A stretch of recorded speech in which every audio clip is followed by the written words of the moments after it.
The murder of Betsy Aardsma, 1969, USA. There's a place in central Pennsylvania where the books still remember. Penn State University, November 1969. A 22-year-old graduate student walks down a flight of stairs into the basement stacks of a library, and somewhere between row 50 and row 51, in the space of about 10 minutes, she becomes a ghost story. The campus still hasn't finished telling. It was the Friday after Thanksgiving, and Pattee Library was quiet in the way old buildings get quiet.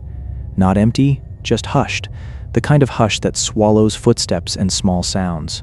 Betsy Aardsma had spent the holiday with her boyfriend in Hershey, but she'd come back early. There was a paper due, there was research to finish. She was the kind of person who finished things. She walked over with her roommate that afternoon, the two of them splitting off with plans to meet later and catch a movie. Easy Rider, maybe, or take the money and run. Around 4 o'clock, Betsy stopped to talk to one of her professors. A few minutes after that, she ran into two friends near the entrance, chatted briefly, and disappeared through the doors of the library. She left her purse, her jacket, and a book in a study carrel upstairs. She checked the card catalog. She found what she was looking for, and at around 4:30, she walked down a narrow staircase into level 2 of the core stacks.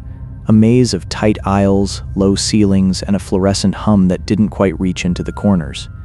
That was the last ordinary moment of her life. Somewhere between 4:45 and 4:55, in the dim space between row 50 and row 51, someone was waiting for her, or met her there. Nobody is sure which. One witness nearby said he heard a man and a woman talking quietly. No shouting, no panic, nothing that sounded like a struggle. Just two voices. Then the sound of books hitting the floor. Then something striking the metal shelving.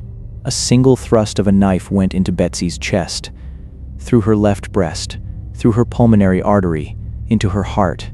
It was clean. It was almost surgical. And here's the detail that still makes investigators uneasy decades later. There was almost no blood. She was wearing a white turtleneck and a red dress, and the wound bled inward into her own lung instead of out. She didn't scream. She couldn't. Her body simply gave out, and she slid down between the shelves, pulling books down on top of herself as she fell, until she was lying on her back in a scatter of pages and dust with no one around her, even realizing what had just happened. A man came running from that aisle. Two students saw him, Joao Uafinda and Marilee Erdley. He was holding his right hand close to his body, like he was hiding something. He told them, almost casually, that girl needs help. Then he led them toward Betsy's body, pointed at her, and walked away. While Erdley dropped to her knees and started CPR, Uafinda tried to chase him. He lost him in the stacks. The man simply folded back into the building and was never seen again. Nobody at the library understood, not yet what they were looking at. The call that went out to the campus health center didn't say stabbing. It said a girl had fainted. Paramedics arrived, performed CPR, wheeled her out on a gurney through a service elevator, and rushed her to Reitner Health Center, still believing they were dealing with a medical emergency. It wasn't until a doctor examined her that anyone realized Betsy Aardsma had been murdered. By then, it was 5:19 p.m. She was already gone. And because no one had known to treat the stacks as a crime scene, nobody preserved it.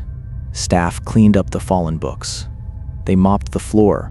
Students kept walking through that aisle while detectives were still trying to understand what they were looking at.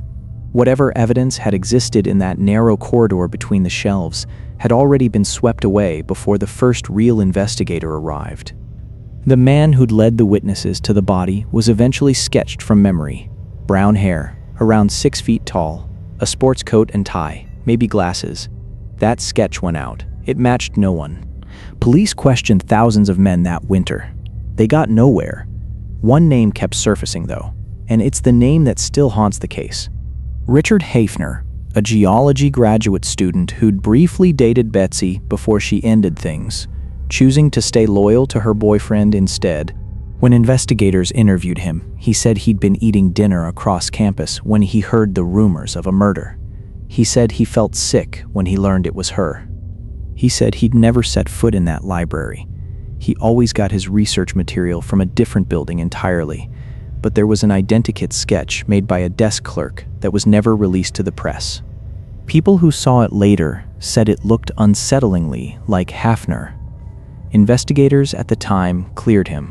He went on living his life, and the case went cold and cold and colder still, the way unsolved things do when the people who worked them retire and the witnesses grow old, and the campus simply moves on around the wound. It wasn't until decades later, long after Hafner had died in 2002, that journalists and authors digging back through the case started building something closer to a real argument against him. Circumstantial. Never enough for an arrest, but enough to make his name the one that won't go away. To this day, nobody has ever been charged. Nobody has ever stood trial. The man who pointed Betsy out to two strangers and then vanished into the stacks has never been identified with certainty. And the aisle where she died, row 50, row 51, is still there in the basement of a building students walk through every single day. Most of them with no idea that more than 50 years ago, a young woman walked into the quiet on a Friday afternoon, and the quiet is what killed her. Bible John, 1968 to 1969, Scotland. There's a dance hall in the East End of Glasgow where 3 women went to forget their lives for one night and never came home. Between 1968 and 1969, a man who quoted scripture between kisses became the most hunted ghost in Scottish history. They called him Bible John, and he was never caught. The Barrel Inn Ballroom sat out in the Gallowgate, all neon and noise, and on Thursday nights it ran something the regulars called the secret over 25's dance. It was an open secret, really. Married men and women slipping their wedding rings off at the cloakroom door, introducing themselves under names that weren't quite their own, buying each other drinks under lighting that made everyone look 20 years younger and infinitely more available. For a few hours every week, the Barrel Inn let ordinary, tired, married Glasgow pretend to be something else. Nobody thought that pretending could get you killed. On February 22nd of 1968, a 25-year-old auxiliary nurse named Patricia Docker went out dancing. She'd been living back with her parents while her husband served overseas, and that Thursday night she decided she needed a few hours away from the walls of her childhood bedroom. She went to the dancing, though even which dance hall she ended up at became a small mystery in itself, since she'd told people one thing and seemed to end up somewhere else. By morning, she was found dead in a lane near a garage not far from her parents' home. She had been beaten and strangled. The investigation went nowhere. Within months, the case had gone quiet, filed away, half forgotten. Just another unsolved tragedy in a big, indifferent city. 18 months passed.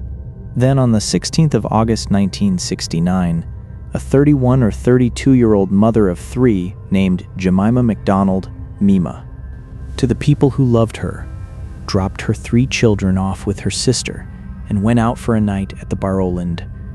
She was a regular there. People knew her laugh, knew she liked to let her hair down once in a while between the long stretches of raising kids alone. That night, witnesses noticed her getting close to a tall, well-dressed man with reddish hair, somewhere in his late 20s or early 30s. Mima didn't come home that night or the next morning. Days later, neighborhood children playing in a derelict, half-abandoned tenement nearby stumbled onto her body. She had been strangled, sexually assaulted, left somewhere a child could find her. That was when the pattern clicked into place for investigators, the dread certainty settling in that something was hunting the city in a very specific, very patient way. Both women, dark-haired. Both married, both technically out on their own that night, both menstruating at the time of their deaths, both with their handbags and sanitary items deliberately left near their bodies like some kind of grim signature. Both met someone at the Barrel Inn. Both were strangled and left close to their own homes, close enough that, in theory, they'd nearly made it back to safety before whatever happened. Police brought in an artist from the Glasgow School of Art, and built a composite sketch from what witnesses could recall. It went out to the press, the first time in Scottish legal history a murder suspect's likeness was authorized for public release. And still nothing solid came of it. The city held its breath and waited to see whether it had imagined a connection between two unrelated horrors, or whether something was still out there, still hungry. It was Halloween night, the 31st of October 1969, when the answer arrived, and it arrived close enough to touch. Helen Puttock, 29 years old, a mother of two, went out that evening with her sister Jean. Her husband George stayed home with the children, not entirely comfortable with the idea of his wife out dancing while a killer remained loose in the city, but trusting that the two sisters would look out for each other. They started at a pub on Kent Street, then made their way to the Barrowland just after 10. There they fell into conversation with two men. One called himself John. He was tall, fair or reddish-haired, well-spoken, dressed sharply, and strange, in a way Jean would never quite be able to shake from her memory. He talked about his family. He talked about church. He quoted scripture unprompted in the middle of a dance hall full of cigarette smoke and flirtation, condemning the adultery happening all around him even as he stood inside it, even as he danced with a married woman whose ring was tucked away in her purse. At the end of the night, the four of them shared a taxi. Jean got out first, leaving her sister alone in the back seat with the man who called himself John. It was the last time anyone who loved Helen Puttock would ever see her alive. Her body was found early the next morning in a back garden, not far from her own home, in nearly the same condition as the others. Beaten, strangled, sexually assaulted, her handbag and a sanitary item left deliberately near her. She had been so close to her own front door, close enough that a few more minutes, a different turn, anything at all might have saved her. Jean Puttock became the most important witness in the case, and possibly in all of Scottish criminal history. She sat with detectives for hours, reconstructing every detail of the stranger who'd called himself John.